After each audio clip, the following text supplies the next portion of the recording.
শুভ সকালে আজকে একটা নতুন রেসিপি দেখানো হবে।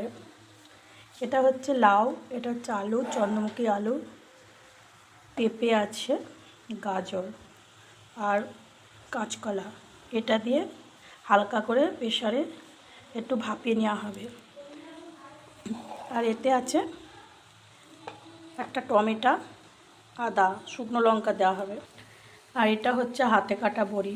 এইগুলো দিয়ে যথারীতি একটা রেসিপি হবে। তাহলে দেখা যাক, চলো বন্ধুরা কী রেসিপি হয়। এতগুলো হয়ে গেছে যথারীতি। লাউ আছে এখানে, পেঁপে, আলু, কাঁচকলা, গাজর। আর এখানে মিক্সচার মেশিনে মশলা হচ্ছে।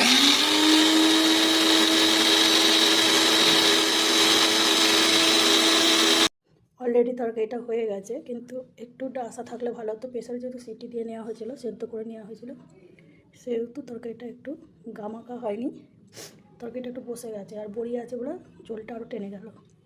তাহলে আজকের মতন রেসিপিটা, তেলের উপর আমি সাদা জিরে ফোড়ন দিয়ে আদা জিরে বাটা, শুকনো লঙ্কার গুঁড়ো, জিরের গুঁড়ো আর একটু টমেটো দিয়েছি, দিয়ে 12 মিশালে ঝোল করলাম। রাতে সব ভালো থাকবে।